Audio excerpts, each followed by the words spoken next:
What is up, everyone, and welcome back to the Upper 90s Soccer Channel, where we talk about soccer, aka football, if you're across the pond. Today, we're going to be talking about one player in particular, and that is Christensen from Chelsea. Now, each and every week, we do talk about different parts of soccer, but today I want to focus just on Christensen and why he should be nominated and actually win Player of the Month for March. So stick around as we dive deeper into this. For those that know who I am, my name is Michael Forstner. I'm a huge Chelsea fan, so therefore I may be a little bit biased today when I talk about Christensen and why he deserves to win the Player of the Month for March in the Premier League. Now, if you are new to this, make sure to like and subscribe to this YouTube channel. Again, I greatly appreciate that. It means a lot. And if you think that other players should win, make sure to comment down because I'm curious who you think should win for this month. Now, going into why Christensen should win this, shouldn't really be a no-brainer for the most part as a defender with how well he's been playing. Now, obviously, Christensen was one of those players that was not playing a whole lot when Lampard was there or when Sarri was there or when all these other managers were there. But for some reason, with Tuchel being in charge, Christensen has just been shining and been playing out of his mind for the last couple of matches, even the last couple of months, starting back in February when we started playing a lot of different teams. Now, some of those teams that we played against were big name teams. We played Tottenham, we played Liverpool, we played Leeds, and in those games, we did not give up a single goal. Now, obviously, we did give up a few goals throughout that time frame. We gave up a goal to Sheffield United, which probably should have been the team we didn't give a goal, but all the other teams, he's held a clean sheet. Now, I just want to go over those other teams. They happen to be Newcastle, Manchester United, and Everton was the other one. So in the last month, though, for the month of March, it's been Leeds, Everton, Liverpool, which those three teams are such a powerhouse. You got Mane, Salah, you got Patrick Bamford, even the whole Leeds team can score a goal. And then Everton, you got DCL, you got Richarlison. So many players that probably should have scored a goal, but Christensen was able to lock down a lot of those attacking forwards and midfielders and shut them down so they couldn't even have a chance. While Chelsea's whole squad has been playing well, I think part of it has to do with Christensen.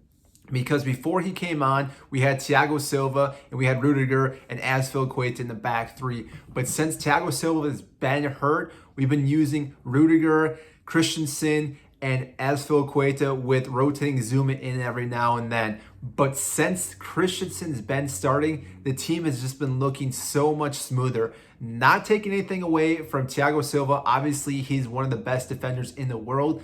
But I have a hard time seeing him coming back and actually taking someone's role because Azpilicueta and Rudiger are also playing really well. And I don't think Thiago Silva wants to be on the outside. I think he wants to be right in the middle, which again, Christensen has been locking that place in for the most part.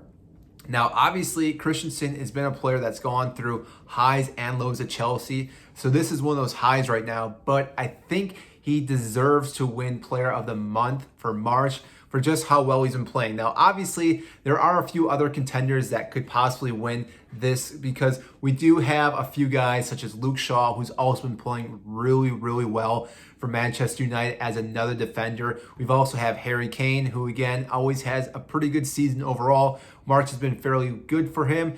And the other player I could see is Jesse Lingard because again, the way he's been playing has just been out of his mind. But I'm glad he's been playing a lot better for West Ham. But overall, of all those players, I think that Christensen deserves how well he's been playing because along with that, Tuchel and Chelsea have not lost a match since Tuchel's been there. And part of that has to be because of Christensen. The fact that they haven't lost a single game, it just speaks volume with how well this team's been performing under Tuchel. Again, I'm not sure how he does it, but he's been making a lot of players that haven't played well in so long and making them look like all-stars again. Alonso being one of those players, again, I thought his career was done at Chelsea. Seems like he's revived him and brought him back. Reece James was playing decent, but seems to be playing a lot better since Tuchel's been there. And even our forwards are starting to look better. Timo Werner and Kai Havertz also been looking better. But again, overall, this video is talking about Christensen and why he deserves it. And again, the way he plays is just so phenomenal. He's able to read the whole field, know where defenders are, find the open gaps, make those passes. And if you can't make the passes, he can actually even dribble through the defense because, again, he's so well diverse with his left and right foot. He doesn't have to rely on one foot, which, again, makes it easier for him to open up defense because most people are going to try to favor off of one foot. People can block those lines of pass, whereas Christensen, being calm, cool, and collective while being in the back, he's able to make those easy passes and find players that are open. So, again, if you haven't voted, make sure to go vote for your player of the month for March. Again, I voted for Christensen, maybe a little bit biased because, again, he's a Chelsea player, but I think he well deserves the vote. So, again, my name is Mike Forstner. If you haven't, make sure to like and subscribe to this YouTube video because, again, I do appreciate it. It means a lot if you do that. So, and we talk about different things. Today was just about Chelsea and Christensen, obviously, but we do talk about the Premier League. We talk about national teams. We talk about anything that deals with soccer, but today it was a little more specific. So I hope you enjoyed it, and we'll see you next time.